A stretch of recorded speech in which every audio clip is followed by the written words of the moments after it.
इस विधि का उपयोग तब किया जाता है जब आप अपनी कोई मनोकामना की पूर्ति चाहते हैं। यह ऐसा समय होता है जब व्यक्ति अपने आज्ञा चक्र को सक्रिय करने का पर काम करते हैं। भगवान शिव ने कहा, हे देवी, आगे वह सन्यासी कहता है, आज्ञा चक्र भौं के बीच होता है। यह संकल्प का स्थान भी कहा जाता है। अगर इस चक्र पर ध्यान केंद्रित किया जाए और अपनी मनोकामना को बार बार दोहराया जाए तो मात्र 21 दिनों के भीतर वह मनोकामना पूरी हो जाती है। अगर आपके मन में कोई अधूरी मनोकामना है और आप उसे पूरी करना चाहते हैं, तब उसे सबसे पहले उस मनोकामना का स्पष्टीकरण कर लें।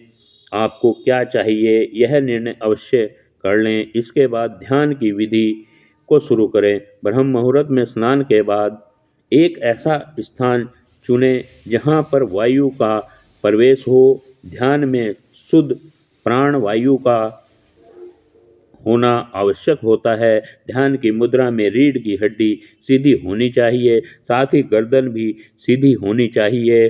सुखासन की अवस्था में दोनों हाथों को घुटनों पर रखकर आंखें बंद करके बैठ जाएं। हाथों की मुट्ठी को बंद कर लें और 2-3 मिनट तक बिल्कुल शांत हो जाएं। जब आपका शरीर स्थिर हो जाए और श्वास भी शांत हो जाए, तब उसके बाद अपना सांस ध्यान आज्ञा चक्र पर लगाएं। इस दौरान लंबी गहरी सांस लें और सांस को रोककर रखें। इस समय आप अपनी इच्छा को मन ही मन दोहराएं और अपने मन से इष्ट देव और देवी देवताओं और गुरुजनों का चिंतन करें। भगवान शिव ने कहा, हे देवी, उस सन्यासी ने कहा, जब सांस को रोकना कठिन हो जाए तब धीरे धीरे सांस को बाहर की ओर छोड़ो। सांस को नाक से भरें और मुख से बाहर छोड़ें। इस प्रक्रिया को 3 से 4 बार प्रतिदिन दोहराएं। ऐसा प्रतिदिन करने से आपकी जो मनोकामना है वह अवचेतन मन तक जल्दी होगी, पहुंच जाएगी और इच्छा पूर्ति जल्दी होगी। आज्ञा चक्र सक्रिय होता है और हमारी आज्ञा को पूरा करता है। सांस को रोककर रखने के दौरान शरीर और आपातकाल की स्थिति हो जाती है, जिससे कि आप बेकार का बातें सोचने और विचार करने से बचते हैं। ब्रह्म मुहूर्त के समय ईश्वर की विशेष कृपा होती है और कोई भी व्यक्ति अपनी मनोकामना को इस समय दोहराता है तो उसकी इच्छा जल्द से जल्द पूरी होती है। भगवान शिव ने कहा, हे देवी, इस प्रकार सन्यासी ने उस लड़के को ब्रह्म मुहूर्त का महत्व बताया। अगले 21 दिनों तक उस लड़के ने बड़े ही मन के साथ इस प्रक्रिया को किया, अपनाया।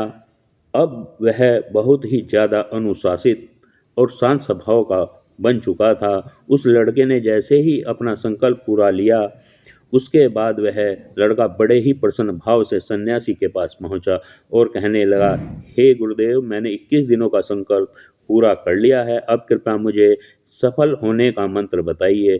तब इस सन्यासी ने मुस्कुराते हुए कहा कि पिछले 21 दिनों से जो अभ्यास तुम करते हुए आ रहे हो वही तुम्हारा सफलता का मंत्र है। जो व्यक्ति ब्रह्म मुहूर्त में उठकर ध्यान प्रक्रिया को सही से करते हैं वह जीवन में कभी असफल नहीं हो सकते। तुम्हें ब्रह्म मुहूर्त में उठना चाहिए।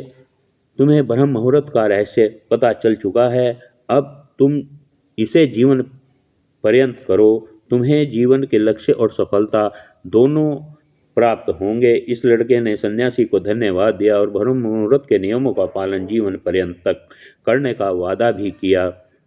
भगवान शिव ने कहा, हे देवी, अब तो आपको पता चल गया होगा कि ब्रह्म मुहूर्त का क्या महत्व है। तब माता पार्वती ने कहा, हे स्वामी, अब मुझे ब्रह्म मुहूर्त का संपूर्ण ज्ञान हो गया है। इतना कहकर माता पार्वती ने भगवान शिव को प्रणाम किया।